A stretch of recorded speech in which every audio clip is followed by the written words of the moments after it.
Kaixo, ongi etorri magazinera gaur hortzirala maiatzak 13 Puri Mugirorekin egonen gara elkarrizketa batean, hain zuzen ere, puntuka metodoa garatu baitute, Euskara Brailearen bitartez ikasi ahal izateko hezkuntza arloan. Eta horretaz arituko gara berarekin, baina lehenik eta behin has gaitezen betiko edukiak ikusten. Hasteko efemerideak.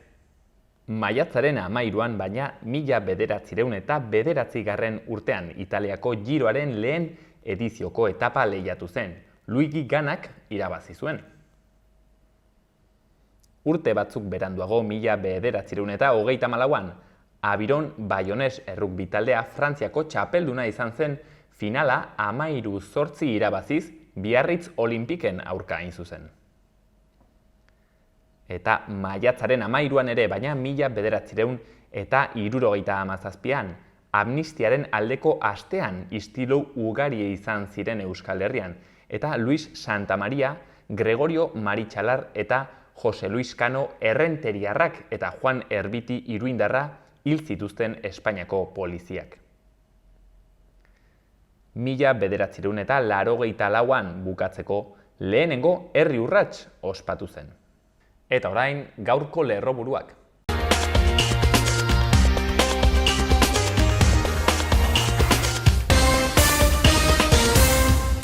Arratsaldeon eta ongi etorri bertan berria albistegira, gaur maiatzaren 13a da ostirala, hauek dira Iruñerriak eta Nafarroak utzitako albiste nagusienak.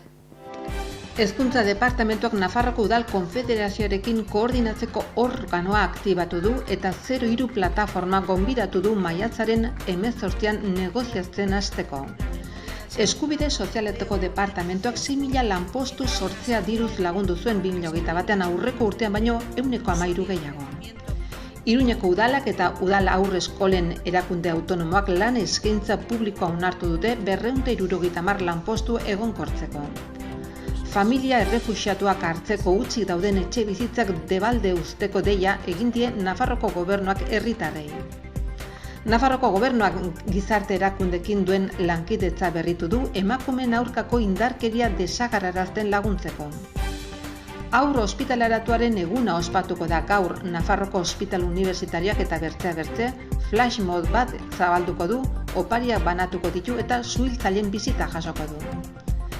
Pico Reja, la verdad que la tierra esconde dokumentalak publikoaren saria jaso du memoria duten irudiak topaketaren 4. edizioan.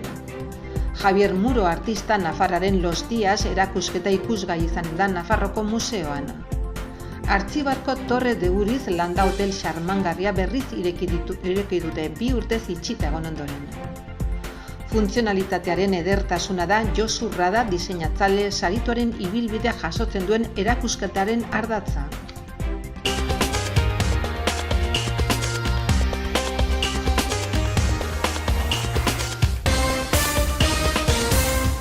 Goazen agendarekin. Gaur hortzirala kopla txapelketa musikatua Barainaingo gaztetxean. Bertso txapelketa bat izanen da eta 7:30 aitzin ikusgai. 7:30 ere, baratzean ikuskizuna Ustun Txalaparta taldearen eskutik, kontzertua beraz, Zibibox Sanduzelain. Eta bihar larunbata maiatzak 14, sormen lantegiak familiartean. Karteleria lantegiak izanen dira, Ameketan Iturramako Zibiboxean. Amaren alabak kontzertua ere izanen dugu larun batean, Kondestable jauregian 12:30.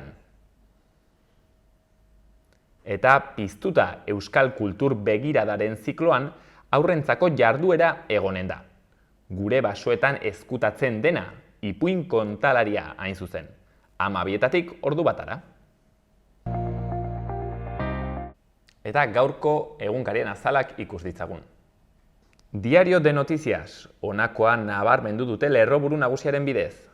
Ikastaroa irailaren 7an hasiko da, lanaldi jarraitua duten ikastetxeen 70%. Azaltzen denez, 97 ikastetxek lanaldi zatitua izango dute. Argazkian, erizainen kontzentrazio bat lan baldintza hobeak aldarrikatzen. Besteak beste erretiro aurreratua eta A talde gisa onartzea eskatzen dute. Beste berri batzuetan, Errusiak gas hornidura moztu dio Europari Poloniaren bidez. Izan ere, Finlandiak NATOn sartzea eskatu du Errusiako mehatxuak gorabehera. Eta bestalde, Nafarroako 757 enpresak laguntzak jaso dituzte digitalizatzeko. Diario de Navarrerekin jarraituko dugu. Navarra Sumak eta Geroa Baik erlijioko irakasleen etorkizuna bermatzen duen legea onartu dute. Diotenez, 164 irakaslek akordioaren onurak jasoko dituzte, gainerako alderdien desadostasunarekin. Argazkian militar finlandiar batzuek ariketa militar batzuk egiten su errealarekin, eta izenburuan Finlandia NATOtik pausu batera. Errusiak errepresalia militarrekin mehatxatu du Eskandinaviako herrialdea, aliantzarekin lehenbaileen bat egin nahi baitu. Eta beste berri batean, Larrauko gasbideak Frantzia ponpatzen du bere edukieraren mugan. Odi hori eta Irungoa dira Espainiak Europako eskariari aurre egiteko konexio bakarrak. Gara egunkariko lerroburuan, Gasteizko legebiltzarra ultraeskuinaren aurka doa. EH Bilduren ekimenez ganbarak dio ultrak igotzea mehatxu bat dela askatasunaren, eskubide sozialen eta demokraziarentzat. Errusiak Finlandiaren NATOn sartzeko azken erabakia erreplikatuko du. Beste berri batean, AEB-tan abortatzeko eskubidea ezabatzearen deribazioak agertu dituzte. Haurdunaldia eteteko eskubidea indargabetzea munduan abortuaren aurkako mugimenduak indartuko lituzkeen sinboloa izango litzateke, ikertzaileek ohartarazi dutenez. Berria egunkarian, lerroburu nagusian, neutraltasuna utzi eta NATOn sartzeko eskatu dute Finlandiako agintari gorenek.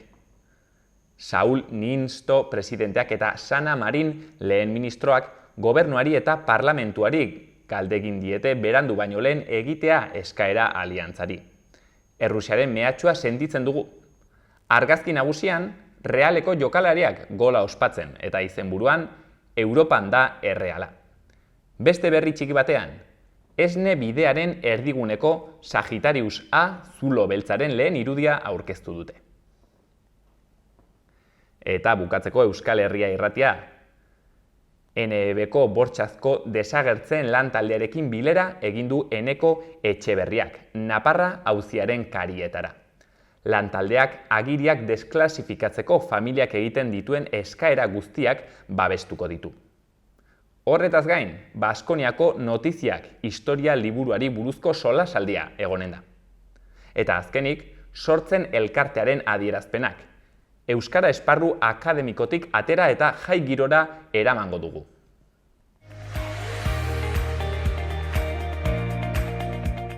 Eta orain, asteburuko eguraldia.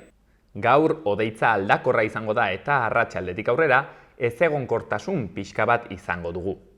Ipar partean hodei ugarirekin hasiko dugu eguna, eta txoko batzuetan zirimiria egin dezake.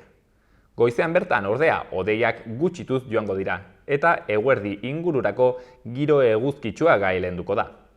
Hegoaldean giroa argia izango da goizeko lehen orduetatik. Arratsaldetik aurrera bero hodei batzuk agertuko dira, bereziki mendi inguruan eta kostaldean hodeiak ere sar litezke. Gaur ekaitzak izateko probabilitatea atzo baino txikiagoa izango bada ere, baliteke arratsaldean eta gauean zaparrada trumoitsu batzuk botatzea. Bereziki mendebaldean eta hegoaldean. Temperatura maksimoak igo egingo dira. Larun batean kostaldean temperatura igo egingo da eta arratsaldean ezegonkortzera egingo du. Egunaren lehen partean erdi mailako hodeiak eta goi hodeiak izango dira. Zerua zuriska ikusiko dugu, baina giroa argia izango da. Arratsaldetik aurrera, ezegonkortasuna areagotu eta zaparrada trumoitsuak botako ditu, bereziki barnealdean. Ez da baztertzen kaskarabarra botatzea. Kostaldetik gertu temperaturak gora egingo du eta gainerako tokietan ez da aldaketa handirik izango balio maksimoetan. Hego-haizean nagusituko da, brisa kostaldean eguerditik aurrera. Eta igandean, uda beteko giroa espero dugu. Zeruan goi hodei batzuk agertuko dira, baina orokorrean zerua oskarbi egongo da arratsalde gau partera arte. Ordua bero hodeiak agertuko dira. Temperatura gainera igotzen jarraituko du eta 27-32 gradu arteko balio maksimoak neurtuko dira. Ez da baztertzen arratsalde gauean ekaitzak jotzea. Arratsaldean hego haizeak mendebal ipar mendebaldera egin dezake kostaldean.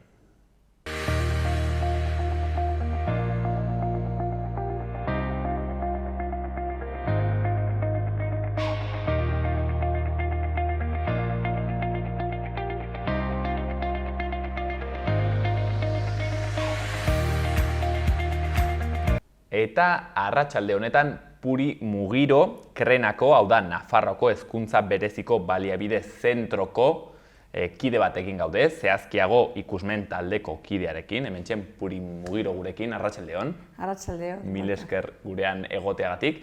Hain zuzen ere, zuek garatu duzue brailea euskaraz ikasteko puntuka metodoa, bai? Eta, horren inguruan solastuko gara, ezagutzeko zer den egin duzuen historia hau. Baina lehenik eta behin, agian aprobetxatuko dugu, Puri hemen zaudela, ulertzeko brailea bera zer den, lehenik. Orden, galdetu nahi dizut, lehenengo gauza, brailean badire hizkuntzak. Hau da, bada braile euskaraz, bada braila gazteleraz, ingelesez, nola da kontu hau? Bai, brailez adierazi daiteke hizkuntza guztietan, gutxienez, gaztelaniaz, ingelesez eta horietan, ez? Eta berez da, esplikatuko dizut errexago haunekin. Braile dira 6 puntu, eta 6 puntu horiek daude bi lerrotan, ez? Bat, bi, hiru, lau, bat, bi, hiru, lau, bost, 6. Bakoitzak badu izen bat gainera. Eta hori, puntu hori altxatzen den hainean, edo altxatu daitezke bat, bi, hiru, lau, edo bost, eta sortzen dira letrak. Eta gero, karo, horren kombinazio guztiak sortu dezakezun letrak izaten dira 74. Eta horregatik zenbait gauzek lantzeko edo zenbakiak lantzeko erabiletzen dira bi zeinu helakoak. Zer 74 zeinuekin ez ara llegatzen guztietara, musikara edo hori. Orduan, batzutan kombinatzen dira bi zeinu sortzailea. Guk honi deitzen digu zeinu sortzailea. Zeinu sortzailea. Eta, adibidez, brailean egiten da puntu hauekin, zeinu sortzailearekin sortzen da letra bat eta letra horiekin hitz bat, ez? Erran dut, adibidez, zeinu hizkuntzan zeinu batekin egiten da hitz oso bat, hemen letren bidez sortzen dira. Hemen letra bakoitzak badu modu bat adierazteko. Izkiz, orduan letrak, esaldiak edo hitzak lortzen duzu, gehituz letrak, izkiak. Izkiak gehituz, joaten zara, sortzen hitzak. Eta horrekin esaldiak eta testuak eta horrela, bai. Ez dakit ze puntutaraino, Puri, zure ustez zaila da hizkuntza hau ikastea, ez dakit, zuk pentsatzen dut, ulertzen duzu, irakurtzen duzu zuk brailean? Zaila da ikastea ukimenez erabiltzen. Baina bestela, guk hemen gauden guztiok edo inguru honetan ikusmen itxuekin lanean aritzen garen guztiok erabiltzen dugu ulertzeko edo braile irakurtzeko bista. Gu badakigu L 3 puntu altxatzen direla, beste bat, beste modu batez. Guk ez dugu inoiz erabiltzen ukimena irakurtzeko, erabiltzen dugu bista. Zaila da ukimenez jakitea ze letra den. Gainera brailek beti du tamaina bera. Gu ohituta gaude tintaz deitzen dugu honi, hau da tinta. Tintaz ohitura dugu handiagoak egiteko, baina brailez beti tamaina bera da. Karo, behar dutelako beti neurria izatea berdina. Eta gainera ohitzen dira behatzekin,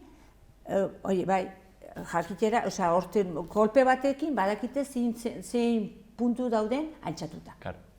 Eta atzarekin joaten dira letra. Atzarekin joaten dira, bai. Zen mundua. Sensibilizazioa handia sortzen behar duzu hortik, eta orduan txikitan ikasten zara ja ukimena garatzen. Edozein kasutan, zuek Puri egin duzuena ez da nolabait ere euskara brailez espresatzea, hori egina zegoen, aspaldi, zuek egin duzuena da, metodo bat sortu, ez? Hain zuzen ere, euskara ikasi ahal izateko brailearen bitartez, ez? Hau da, ikusmen urritasuna duten persona horiek ikasi ahal izateko euskeraz.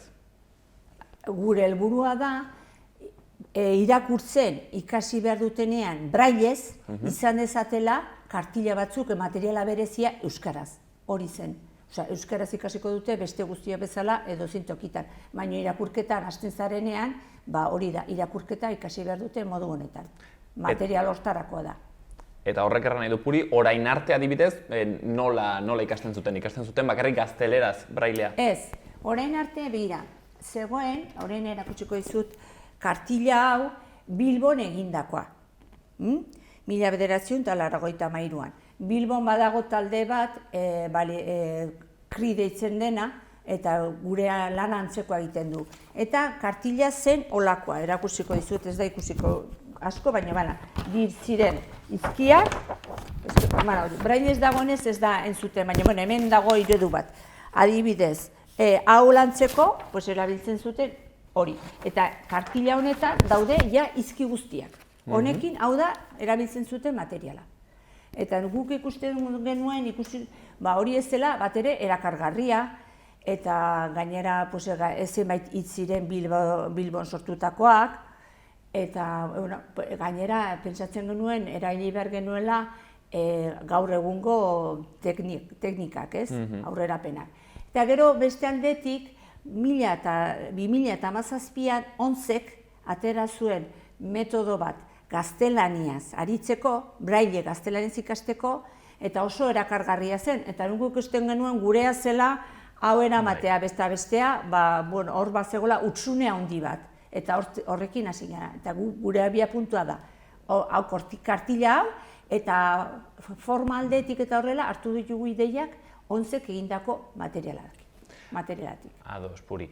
Bale, hau pentsatzen dut, ez dela igual erraixa izango azaltzea nola funtzionatzen duen, ea gaizaren Puri modu erraix batean guk ulertzeko, zer den egin duzuena, nola, zein da egin duzuen proiektua. Gainera ekarri dituzu baliabide pila bat, hain zuzen ere, metodo honen gakoetako bat delako, baliabide erakargarriak, bisualak eta barregitea, ez? Eta beraz, hemen mailan baditugu 14. Erakargarriak, inklusiboak, eta horrela zen, zu joaten mazara kartila horrekin eskola batetara, ondoko ikasleak ez dut inongo interesik, ez ikusten dute dena txuria, hor daude puntuak, baina ez dute zer gehiagorik ikusten, ez? Orduan guk saiatu gara hutsune hori betetzen, eta egin ditugu 34 kartila, bai?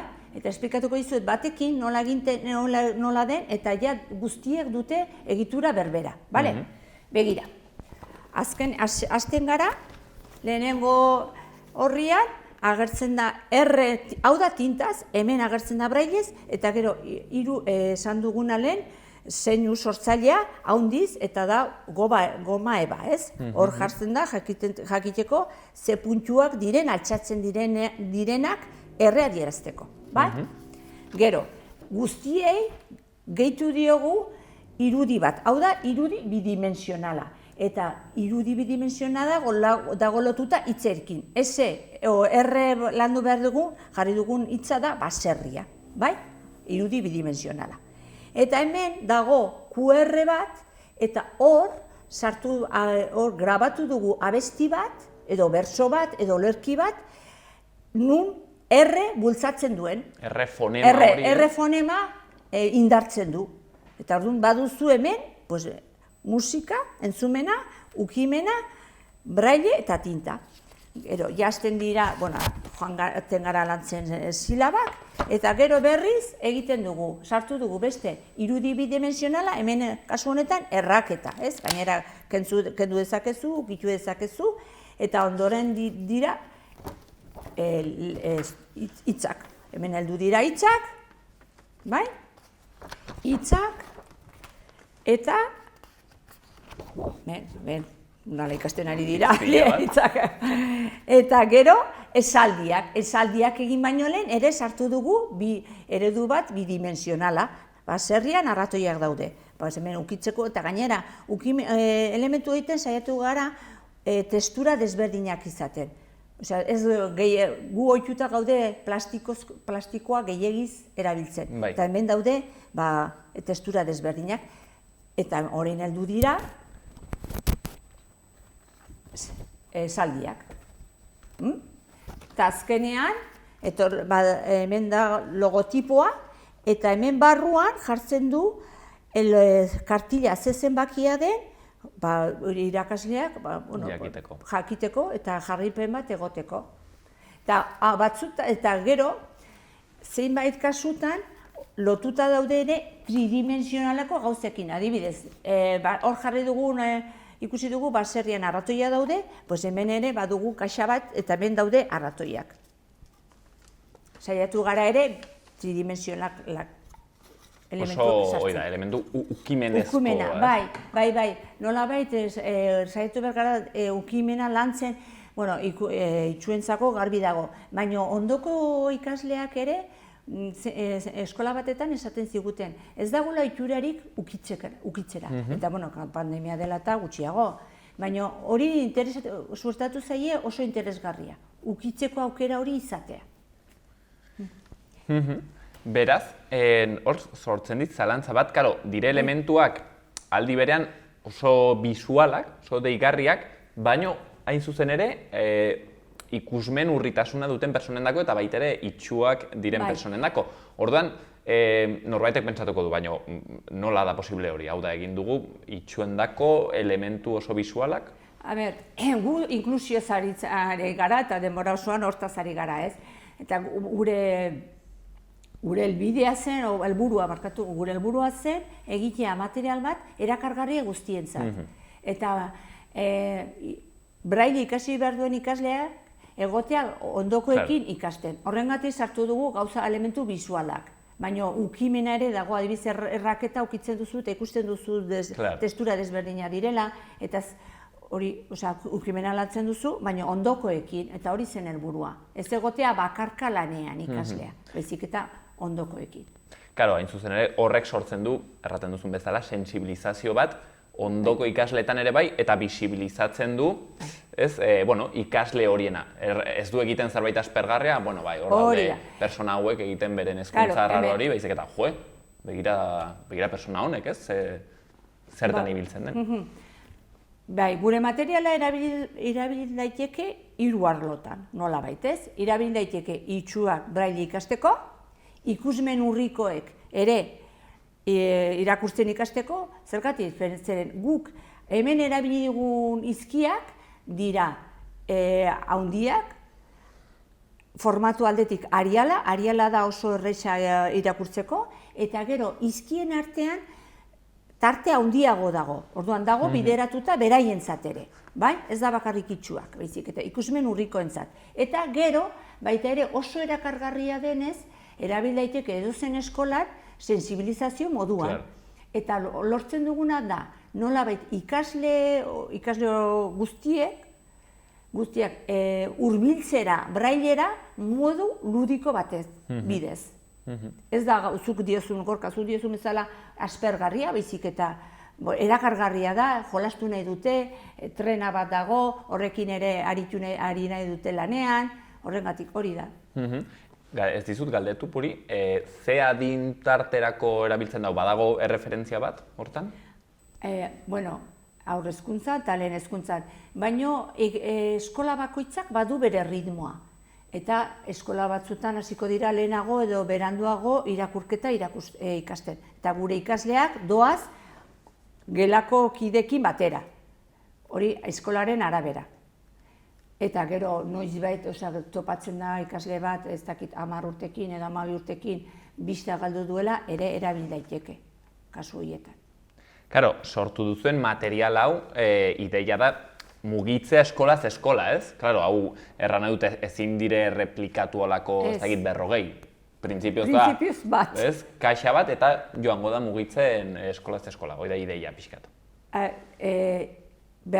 Ikusmen urriko ikaslea baldin badago, editxua baldin badago, gu jakin gainean egonen gara. Orduan, guk joango gara eramaten, eta ikasketa prozesu horretan, jarraipen bat egiten dugunez, eskoletan ziur dago material hori edukiko dutela.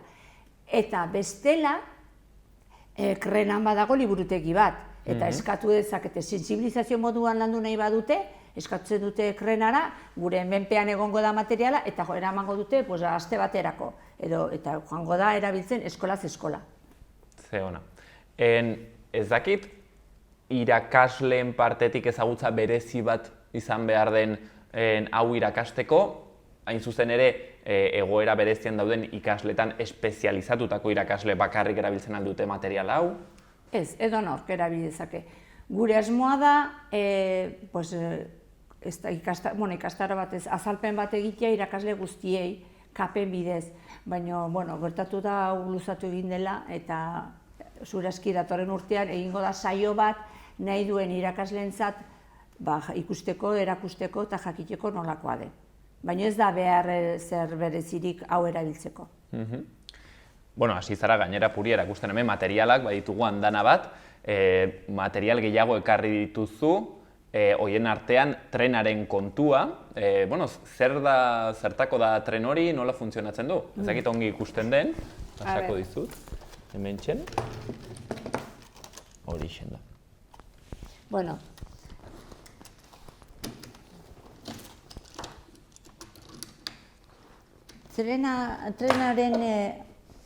Tren hau jarri dugu, tren hau doa letra batzuk imantatuekin, ez dakit nuen besteak? Letra batzuk imantatuekin, hemen dago jarrita tintaz, hemen braillez, ez da ikusiko, baina hemen ere braillez dago. Tren honen erabilera asmoa da hauek alderantzizkoak eta alderantzizko letrak o silabak erabiltzeko. Eta zer helburua da, guk ezkerraldera jartzen badugu trenak, hemen trenean itxasten ditugu silabak alderantzizkoak, zen arontz, os, az, os, ez, iz, us, arentz.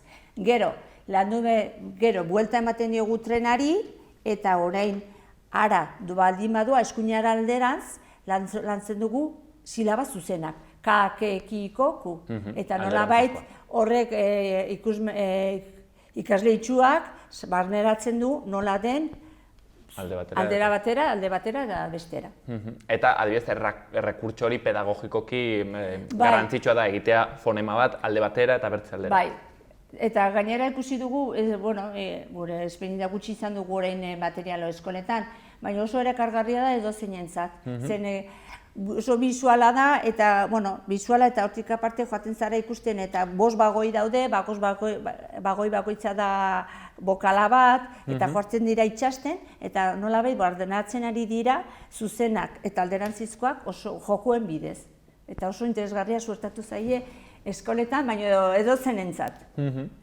Jokuak ikasteko azkenean. Eta bertze joku horietako bat, da hementxen duzu nahi zuzen ere, eta hau da eskailera bat, badu lotura bat gainera Oskorriren kanta batekin, nola dauku? Hau da, zenbakiak ikasteko, badago Oskorriren abesti bat, doala 20 arte ez, eta hemen dago, hemen du QR, zuk hori aktibatzen duzu edo tableta batekin edo telefono mugikor batekin, eta joaten zara kontatzen. Eta gainera, badu beste erabilera, zeren hartzen duzu behatzen sentsibilitatea. Joan zaitezke mugitzen eskaileraz, eskailera osoa igotzen eta beisten, eta lantzen duzu begien ukimena, behatzen eta aldi berean ikasten duzu zenbakiak. Bertze rekurso pedagogiko hori. Eta hau lotuta doa honekin. Hemen da, hemen jarri dugun abestia da, korputzaren zatiak agertzen dira. Eta horregatik jarri dugu persona baten, ume baten irudia. Eta gero joaten zara lantzen zenbakiak. Bata, bia, bederatzia dibedaz oso polita da, dira euritantxak, euritantxak, eta 10 denak daude 9 eta 10. Eta ordena da, ordena dira, ikusi duzu hemen 0 dagoela, ezta? Ez gara hasi 0tik, zergatik, zeren braillek zenbakiak dira A letra J-raino, bai? ikurra bera da, baino aurretik ikurra hau jarrita. Aurretik jartzen badiozu ikurra hau, esan nahi du ondoren zenbaki bat datorrela.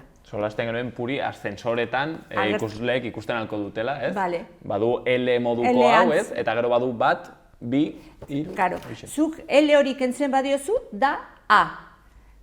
L hori jartzen badiozu da bat. Hori da. Eta horrengatik hasi egin dugu bat, 2, 3, 4, 5, 6, 7, 8, 9, 0.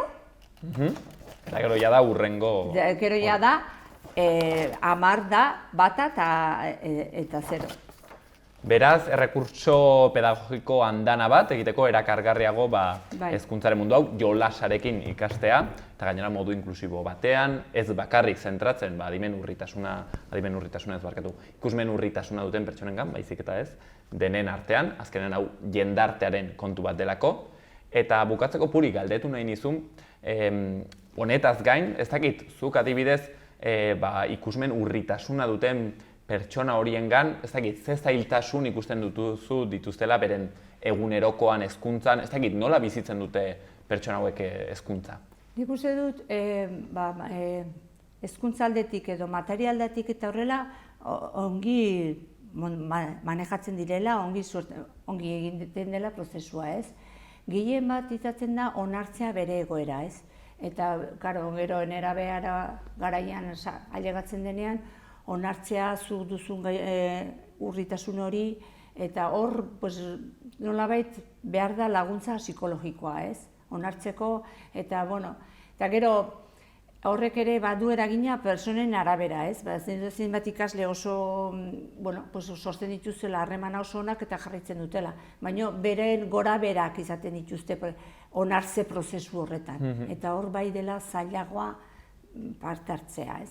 Bestela, denaia pixkate egina dago edo bideratuta dago. Eta hezkuntza baliabide aldetik, pertsona aldetik, irakasle aldetik, egoera honean dago kontu hau edo falta dire hor irakasleak honetan espezializatuak?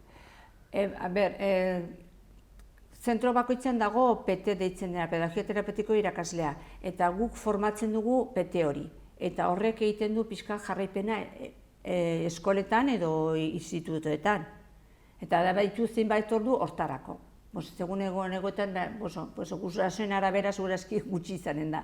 Baina badute referentzi bat, ikaslea itxuak edo ikusmen urrikoa, badute referentzi bat han eskola bertan. Eta horrek, persona horrek harremanatzen, gurekin du harremana, eta gu bideratzen dugu kanpotik. Gu gaude pixka bat kanpotik gidatzen prozesua. Bueno, hortzen, gure partetik alditugun esfortzu guzti horiek egiten komunitatetik pertsona hauen bizitza pixka bat hobetzeko, ez? Eta azkenean izateko bertze dozen persona bezala bizitzaz gozatzeko eta bizi normal bat eta gozagarria izateko, ez? Helburu hori da azken finean. Bai, eta beraiek eskola gelan barruan daude besteekin parean eta horrekin lortu dugu ere, nolabait, hau beraiek ikasterakoan ere besteekin batera egitea. Hortxe, Puri Mugiro erran dugun, brailea euskaraz ikasteko puntuka baliabide hori, metodologia hori garatu dute, hemen ikusi ditugun baliabide errekurtso guzti horiekin. Puri Mugiro, Nafarroako hezkuntza bereziko baliabideetako zentroko kidea, ikusmen taldeko kidea, mil esker gurekin egoteagatik eta guzti hau alden moduan bintzat azaltzeagatik. Mil esker honitz, Puri. Mil esker zei. Urrengo batean, gehiago.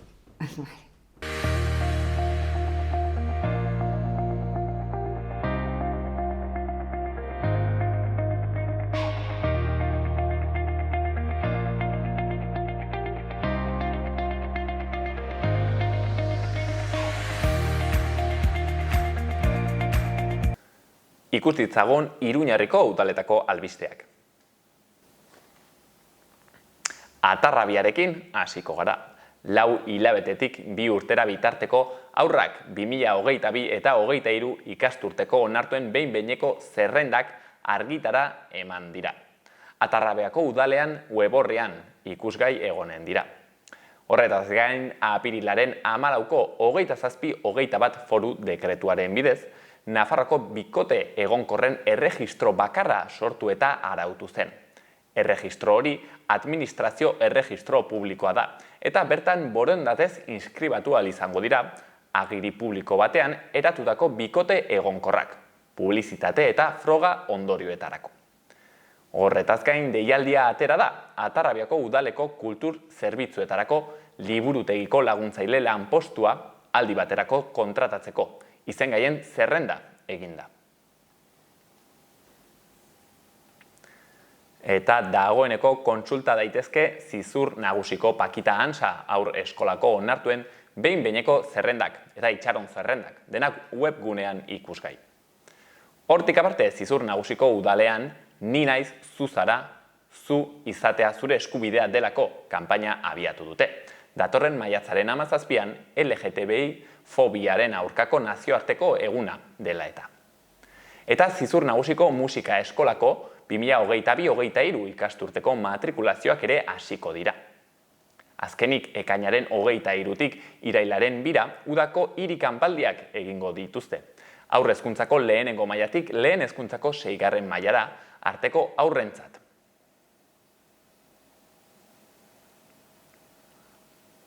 Eta Iruñean 26 erakundek sinatu dute Iruñeako hiri agendaren garapenerako tokiko ituna. Eta konpromisoa hartute haren baliakideen modu aktiboan laguntzeko. Ostegun honetan egiten ari den jardunaldian Iruñeko hiri agendan sartutako 57 proiektu estrategikoak aurkeztuko dira. Hortik aparte, 1400 eta 50 kirolarik hartuko dute parte, larunbat honetan Iruñako 7.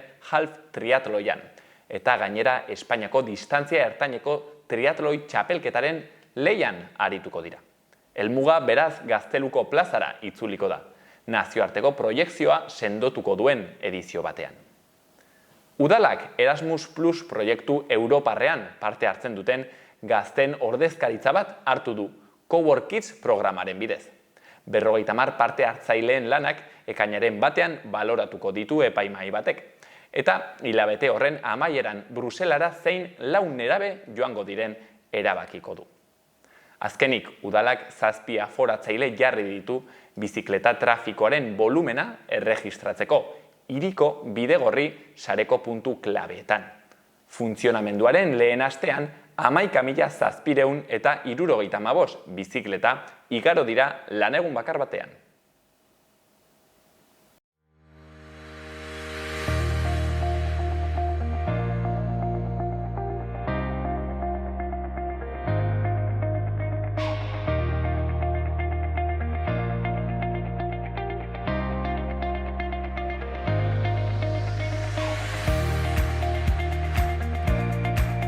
Hau izan da dena gaurkoz Nafarroako euskarazko telebista honetan, asteburu ona pasa eta euskaraz hitz egin.